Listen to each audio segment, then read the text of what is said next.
नमस्कार। आज बात करते हैं 1857 की। वो साल जिसने हिंदुस्तान के इतिहास का रुख ही मोड़ दिया। बिल्कुल। एक बहुत ही अहम मोड़। सोचिए, 10 मई 1857 मेरठ छावनी। वहां कुछ सिपाहियों की बगावत एक ऐसी चिंगारी बनी जिसने देखते ही देखते पूरे उत्तर भारत को अपनी चपेट में ले लिया। हाँ, ये सिर्फ एक सैनिक विद्रोह नहीं था, ये उससे कहीं ज्यादा बड़ा था। हमारे पास जो स्रोत हैं वो उस दौर के दस्तावेजों, चिट्ठियों और बाद की ऐतिहासिक विश्लेषणों पर आधारित हैं। सही कहा। तो आज इस गहन चर्चा का मकसद है 1857 की इस जटिल तस्वीर को परत दर परत खोलना। ये क्यों शुरू हुआ, कैसे फैला, कौन लोग इसमें शामिल थे और इसके असल मायने क्या थे। चलिए शुरू करते हैं। बिल्कुल। तो कहानी शुरू होती है मेरठ से। 10 मई 1857 दोपहर के बाद का वक्त था। सिपाहियों ने बगावत का बिगुल बजाया। हाँ, पहले पैदल सिपाही, फिर घुड़सवार, और जल्द ही शहर के आम लोग भी शामिल हो गए। बिल्कुल। उन्होंने सबसे पहले शस्त्रागार मतलब बेल ऑफ आर्म्स पर कब्जा किया, हथियार लूटे। और फिर अंग्रेज अफसरों, उनके बंगलों पर हमला बोल दिया। सरकारी दफ्तर, जेल, कचहरी, डाकघर, खजाना सब तहस नहस। हाँ, record office, court, post office, treasury, सब कुछ। दिल्ली जाने वाली टेलीग्राफ लाइन भी काट दी गई। और उसी रात सिपाहियों का एक जत्था दिल्ली की ओर बढ़ चला। बिल्कुल। और ये जत्था 11 मई की सुबह दिल्ली के लाल किले पहुंच गया। रमजान का महीना था उस वक्त। हाँ, रमजान का महीना था। मुगल बादशाह बहादुर शाह जफर सुबह की नमाज और सहरी के बाद आराम कर रहे थे। तभी उन्हें बाहर शोर सुनाई दिया। अच्छा। सिपाही किले में घुस आए थे और उन्होंने बादशाह को बताया कि वो मेरठ से अंग्रेजों को मार कर आए हैं। वजह बताई उन्होंने? हाँ, कहा कि उन्हें गाय और सुअर की चर्बी वाले कारतूस मुंह से खोलने को मजबूर किया जा रहा था, जिससे उनका धर्म भ्रष्ट हो रहा था। मतलब हिंदू और मुसलमान दोनों का। हाँ, ये कारतूस वाली बात तो बहुत अहम थी। और दिल्ली के आम लोग भी इन सिपाहियों के साथ हो लिए। शहर में जो भी अंग्रेज मिले मारे गए, अमीरों के घर लूटे गए। तो दिल्ली अंग्रेजों के हाथ से निकल गई पूरे तरह से। सिपाहियों ने बूढ़े बादशाह से नेतृत्व संभालने की गुजारिश की। लेकिन वो तो शायद तैयार नहीं थे शुरू में। नहीं, शुरू में बहादुर शाह हिचकिचाए, लेकिन सिपाहियों का दबाव था, हालात की नजाकत थी, तो उनके पास हामी भरने के सिवा कोई चारा नहीं था। और इससे बगावत को एक तरह की वैधता मिल गई, है ना? मुगल बादशाह का नाम जुड़ गया। बिल्कुल, एक पहचान मिल गई, एक केंद्र मिल गया। दिल्ली पर कब्जे और बादशाह के समर्थन की खबर आग की तरह फैली। फिर तो बाकी जगह भी विद्रोह शुरू हो गया होगा। हाँ, कुछ दिन तो थोड़ी शांति रही, लेकिन फिर गंगा घाटी और दिल्ली के पश्चिम की छावनियों में विद्रोह की लहर चल पड़ी। ये सब मई-जून 1857 में तेजी से हुआ। क्या इन विद्रोहों में कोई खास पैटर्न या तरीका नजर आता है? मतलब एक जैसा कुछ? हाँ बिल्कुल, कई जगहों पर एक जैसा तरीका देखा। अक्सर शाम को तोप दागने या बिगुल बचने के साथ कार्रवाई शुरू होती। अच्छा। हाँ, पहला निशाना होता था शस्त्रागार और सरकारी खजाना, फिर जेल, टेलीग्राफ दफ्तर, रिकॉर्ड रूम, अंग्रेजों के बंगले, ये सब जला दिए जाते। मतलब हर वो चीज जो अंग्रेजी सत्ता से जुड़ी थी। बिल्कुल, हर वो चीज या व्यक्ति। शहरों में हिंदी, उर्दू, फारसी में इश्तिहार लगाए गए। उनमें क्या लिखा होता था? उनमें हिंदू मुसलमानों से एकजुट होकर फिरंगियों मतलब विदेशियों, अक्सर ये अपमानजनक लहजे में इस्तेमाल होता था, उनको खदेड़ने का आह्वान होता था। और जब आम लोग जुड़े तो हमले का निशाना और बढ़ गया। हाँ बिल्कुल, लखनऊ, कानपुर, बरेली जैसे बड़े शहरों में वो साहूकार और अमीर लोग भी निशाने पर आ गए। क्यों? किसान उन्हें शोषक मानते थे और अंग्रेजों का पिट्ठू भी। उनके घर लूटे गए, बही खाते जला दिए हैं। अच्छा। तो जो एक सिपाही विद्रोह की तरह शुरू हुआ था, वो जल्द ही एक व्यापक जन विद्रोह बन गया, जिसमें सत्ता के हर प्रतीक को चुनौती दी जा रही थी। इस पैटर्न और समान तरीके को देखकर सवाल उठता है, क्या ये सब योजनाबद्ध था? मतलब कोई कोऑर्डिनेशन था इसके पीछे? देखिए, अलग अलग छावनियों के सिपाहियों के बीच संपर्क के सबूत तो मिलते हैं। कुछ चिट्ठियां मिली हैं। जैसे मई की शुरुआत में 60वीं अवध इर्रेगुलर कैवलरी ने नए कारतूस लेने से मना किया और 48वीं नेटिव इन्फेंट्री को लिखा कि उन्होंने धर्म के लिए आवाज उठाई है और अब 48वीं के हुक्म का इंतजार कर रहे हैं। तो संवाद तो था। हाँ, सिपाही या उनके संदेशवाहक एक जगह से दूसरी जगह जा रहे थे। हाँ, सीतापुर के एक पुलिस इंस्पेक्टर फ्रैंकोइस सिस्टेन का किस्सा भी दिलचस्प है। हाँ, बताइए। वो सहारनपुर में मजिस्ट्रेट से मिलने गया था। वहां बिजनौर का एक तहसीलदार आया और सिस्टेन से, जो अवध का था, पूछा, अवध की क्या खबर है, काम कैसा चल रहा है भाई? अच्छा, और फिर कहा, भरोसा रखो, इस बार हम कामयाब होंगे, बागडोर काबिल हाथों में है। बाद में पता चला कि वो तहसीलदार बिजनौर में विद्रोह का मुख्य नेता था। हाँ, ये बातें दिखाती हैं कि कुछ न कुछ खिचड़ी पक रही थी, कहीं ना कहीं समन्वय था। और कानपुर में पंचायतों की बात भी आती है। हाँ, कानपुर की सिपाही लाइनों में तो रोज रात को पंचायतें होती थीं, जहां सिपाही मिलकर फैसले लेते थे। ये तो स्वाभाविक भी लगता है। बिल्कुल, क्योंकि ये सिपाही एक जैसी पृष्ठभूमि से थे, एक साथ रहते थे, तो ये स्वाभाविक लगता है कि वो मिलकर अपनी किस्मत का फैसला कर रहे थे। पर ये योजनाएं कैसे बनी? कौन थे मुख्य योजनाकार? इसके सीधे सबूत मिलना मुश्किल है। हाँ, सीधे सबूत मिलना मुश्किल है। ज्यादातर लगता है कि ये सिपाही खुद ही अपनी बगावत के कर्ता धर्ता थे। मतलब नेतृत्व जमीनी स्तर पर ज्यादा था। इतनी बड़ी लड़ाई के लिए नेतृत्व तो चाहिए ही था, तो विद्रोही किसके पास गए? कौन बने नेता? देखिए, कई बार उन्होंने उन लोगों का दरवाजा खटखटाया जो अंग्रेजों के आने से पहले सत्ता में थे। जैसे दिल्ली में बहादुर शाह जफर। हाँ, हालांकि वो तैयार नहीं थे। कानपुर में नाना साहेब, जो पेशवा बाजीराव टू के उत्तराधिकारी थे, उन्हें सिपाहियों और शहर के लोगों ने नेतृत्व संभालने पर मजबूर कर दिया। अच्छा, उन्हें मजबूर किया गया। हाँ, ऐसा लगता है। झांसी में रानी लक्ष्मीबाई पर भी जनता का भारी दबाव था।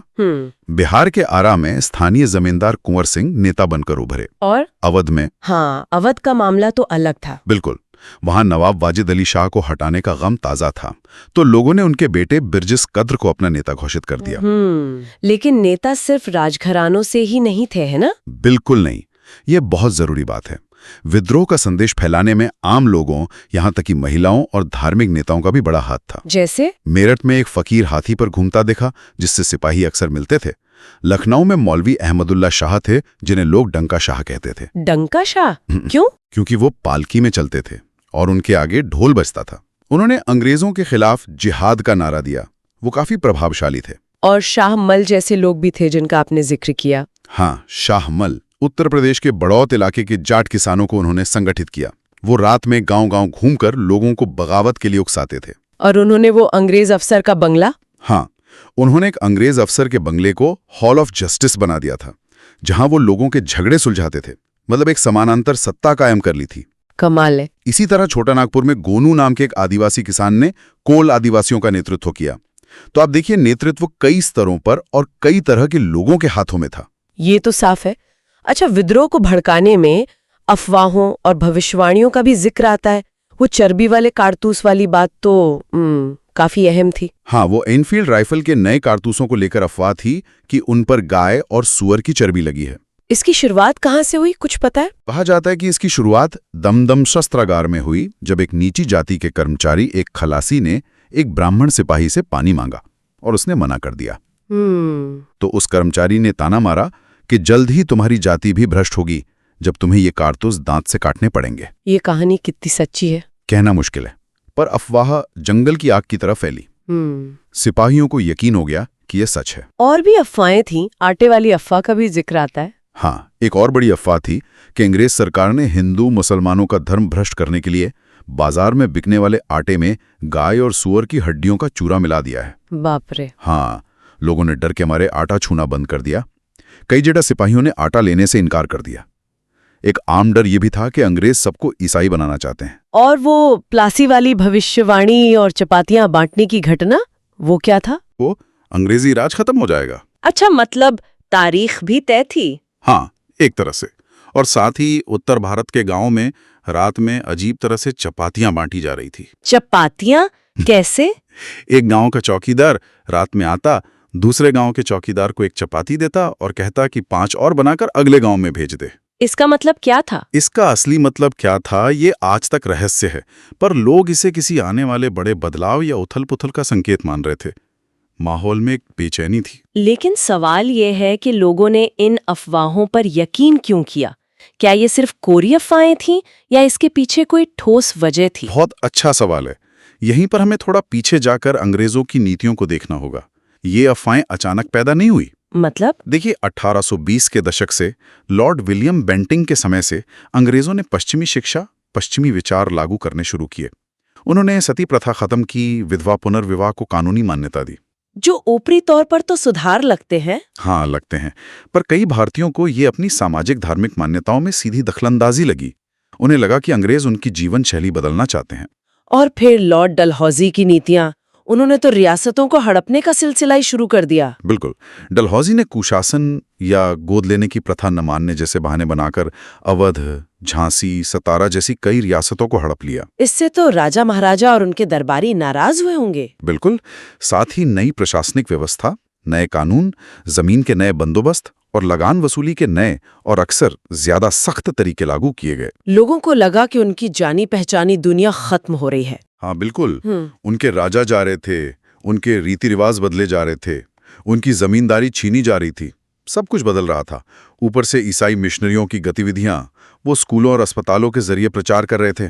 तो इस माहौल में ये डर फैलना कि अंग्रेज धर्म भ्रष्ट कर देंगे या ईसाई बना देंगे, ये स्वाभाविक था। हाँ, लोगों का भरोसा टूट चुका था। उन्हें अंग्रेजों की हर नीति में, हर कदम में कोई ना कोई छिपी हुई साजिश नजर आने लगी। इस अविश्वास के माहौल में अफवाहों का फैलना और उन पर यकीन किया जाना बहुत आसान हो गया था। इसमें अवध का विलय तो शायद बहुत अहम था, 1856 में जो हुआ। हाँ, अवध का विलय एक बहुत बड़ा ट्रिगर पॉइंट कह सकते हैं। डलहौजी ने तो 1851 में ही कहा था कि अवध एक चेरी है जो एक दिन हमारे मुंह में गिरेगी। अच्छा, मतलब नजर पहले से थी। हाँ, 1801 में ही अवध पर सहायक संधि थोप दी गई थी, जिससे नवाब की फौज खत्म हो गई थी और वो पूरी तरह अंग्रेजों पर निर्भर हो गया था। अंग्रेजों की दिलचस्पी क्यों थी अवध में? अवध की जमीन बहुत उपजाऊ थी, नील और कपास के लिए अच्छी थी और उत्तर भारत के व्यापार के लिहाज से उसकी लोकेशन भी अहम थी। तो नवाब वाजिद अली शाह को कुशासन के बहाने हटा दिया गया। हाँ, उन्हें हटाकर कलकत्ता भेज दिया गया। अंग्रेज सोचते थे कि नवाब अलोकप्रिय हैं, पर असल में लोगों ने चाहते थे। उनके जाने पर लखनऊ में जैसे मातम छा गया था। एक समकालीन लेखक ने लिखा, जिस्म से जान निकल गई, शहर बेजान हो गया। और इसका असर सिर्फ नवाब पर नहीं पड़ा होगा? बिल्कुल नहीं। नवाब के हटने से पूरा दरबार, संगीतकार, शायर, कारीगर, बावर्ची, दरबारी अफसर सब बेरोजगार हो गए एक झटके में। और ताल्लुकदारों पर क्या असर पड़ा? अवध तो ताल्लुकदारों का गढ़ माना जाता था। हाँ, सबसे बड़ा असर शायद ताल्लुकदारों पर ही पड़ा। अवध का देहात ताल्लुकदारों की जागीरों और किलों से भरा था। वो पीढ़ियों से जमीन और ताकत पर काबिज थे, अपनी फौज रखते थे, किले बनाते थे और काफी हद तक आजाद थे। बस नवाब को लगान देते थे। अंग्रेजों को ये पसंद नहीं आया होगा। बिल्कुल नहीं, उन्हें ये बिखरी हुई सत्ता बर्दाश्त नहीं थी। विलय के फौरन बाद ताल्लुकदारों के हथियार छीन लिए गए, उनके किले तोड़ दिए गए। और फिर आया 1856 का समरी सेटलमेंट। वो क्या था? हाँ, ये सेटलमेंट इस धारणा पर आधारित था कि ताल्लुकदार जमीन के असली मालिक नहीं हैं। उन्होंने जोर जबरदस्ती से किसानों से जमीन छीनी है और वो बिचौलिए हैं। तो अंग्रेजों ने क्या किया? इस सेटलमेंट के तहत बड़े पैमाने पर ताल्लुकदारों को उनकी जमीनों से बेदखल कर दिया गया। आंकड़े बताते हैं कि अंग्रेजों से पहले जहां अवध के लगभग 67% गांव पर ताल्लुकदारों का कब्जा था, सेटलमेंट के बाद यह सिर्फ 38% रह गया। इतना बड़ा बदलाव? हाँ, अंग्रेजों को लगा इससे किसानों का भला होगा। हाँ, उन्हें लगा इससे किसानों का शोषण कम होगा और सरकार का राजस्व बढ़ेगा। राजस्व तो बढ़ा, कहीं कहीं 30 से 70% तक, पर किसानों पर बोझ कम नहीं हुआ बल्कि बढ़ गया। वो कैसे? पहले ताल्लुकदार जरूरत के वक्त, जैसे फसल खराब होने पर या शादी ब्याह में, किसानों की थोड़ी बहुत मदद कर देते थे, कर्ज दे देते थे। एक रिश्ता था उनके बीच, चाहे वो शोषण का ही क्यों ना हो। अंग्रेजी व्यवस्था में ये मुमकिन नहीं था। लगान तय था और बेरहमी से वसूला जाता था। तो ताल्लुकदारों के हटने से वो सामाजिक ढांचा भी टूट गया? बिल्कुल, ताल्लुकदार और किसान दोनों ही नई व्यवस्था से नाराज थे। ताल्लुकदारों की ताकत और इज्जत चली गई, किसानों पर बोझ बढ़ गया। इसीलिए शायद हनुमंत सिंह जैसे ताल्लुकदार ने उस अंग्रेज अफसर से कहा था, हाँ, कहा था, साहिब आपके देशवासी आए और हमारे बादशाह को निकाल दिया। आपने एक झटके से मुझसे वो जमीनें छीन ली जो पीढ़ियों से मेरे परिवार के पास थी। अब मैं आपको देश से निकालने के लिए लखनऊ जा रहा हूं। ये गुस्सा बहुत गहरा था। और अवध तो बंगाल सेना की नर्सरी कहलाता था। इसका क्या मतलब है? इसका मतलब है कि बंगाल सेना के ज्यादातर सिपाही अवध के गांव से ही भर्ती होते थे। वो ऊंची जाति के किसान परिवारों से आते थे। तो उनके परिवारों पर जो गुजर रही थी, बिल्कुल, उनके परिवारों ने जो जमीन छीनने का दर्द, बढ़ते लगान का बोझ और अपनी पुरानी दुनिया के उजड़ने का डर महसूस किया, वो सीधा सिपाही लाइनों तक पहुंचा। सिपाही छुट्टी पर घर जाते थे तो ये सब सुनते थे। और सिपाहियों का अपना गुस्सा भी था। हाँ, उनका अपना गुस्सा भी था। कम तनख्वाह, छुट्टी न मिलना, अंग्रेज अफसरों का नस्लीय भेदभाव और बुरा बर्ताव, प्रमोशन ना मिलना और फिर ये कारतूस का डर, ये सारा गुस्सा गांव तक भी पहुंचा। तो ये एक तरह का दोहरा रिश्ता था। हाँ, सिपाहियों और ग्रामीण समाज का गुस्सा एक दूसरे को भड़का रहा था। इसलिए जब सिपाहियों ने मेरठ में बगावत की तो अवध के गांव वाले फौरन उनके साथ हो लिए। अवध विद्रोह का सबसे बड़ा गढ़ बन गया। ये तो साफ हो गया कि विद्रोह क्यों फैला और कौन लोग शामिल थे। पर ये विद्रोही आखिर चाहते क्या थे? क्या उनका कोई साझा नजरिया था, कोई मांगे थीं? देखिए, विद्रोहियों के अपने लिखे हुए रिकॉर्ड कम हैं क्योंकि ज्यादातर पढ़े लिखे नहीं थे। हाँ, ये तो है। लेकिन उनकी सोच हमें कुछ घोषणा पत्रों और इश्तिहारों से पता चलती है जो उन्होंने जारी किए। जैसे 25 अगस्त 1857 का आजमगढ़ घोषणा पत्र काफी मशहूर है। उसमें क्या था? उसमें हिंदू और मुसलमान दोनों से अंग्रेजों के जुल्म के खिलाफ एकजुट होने की अपील थी। यह बार बार कहा गया कि अंग्रेज दोनों का धर्म भ्रष्ट करना चाहते हैं। क्या ये घोषणा पत्र समाज के सभी वर्गों को संबोधित थे, मतलब सिर्फ सिपाहियों या किसानों को? नहीं, ये बहुत दिलचस्प है।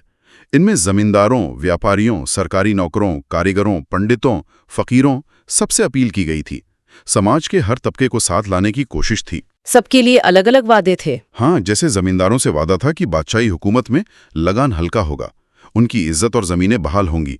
व्यापारियों से कहा गया कि अंग्रेजों ने व्यापार पर कब्जा कर लिया है, सारा मुनाफा खुद ले जाते हैं, जबकि बादशाही हुकूमत में उन्हें व्यापार की पूरी आज़ादी मिलेगी, सरकारी मदद मिलेगी। और सरकारी नौकरों, कारीगरों के लिए? सरकारी नौकरों से वादा किया गया कि उन्हें ऊंचे पद और ज्यादा वेतन मिलेगा, जो अंग्रेजों के राज में उन्हें नहीं मिलता था। कारीगरों जैसे जुलाहों, बढ़ई, लोहारों से कहा गया कि अंग्रेजी माल, खासकर मैनचेस्टर के कपड़े ने उन्हें बेरोजगार कर दिया है, जबकि पुरानी व्यवस्था में राजा, नवाबों और अमीरों से उन्हें काम मिलता था।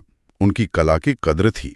तो मूल रूप से ये अंग्रेजी राज और उसकी हर चीज को नकार रहे थे, उसे खत्म करना चाहते थे। बिल्कुल, विलय की नीति, तोड़ी गई संधियां, जमीन का नया बंदोबस्त, विदेशी व्यापार का एकाधिकार, हर चीज को खारिज किया गया।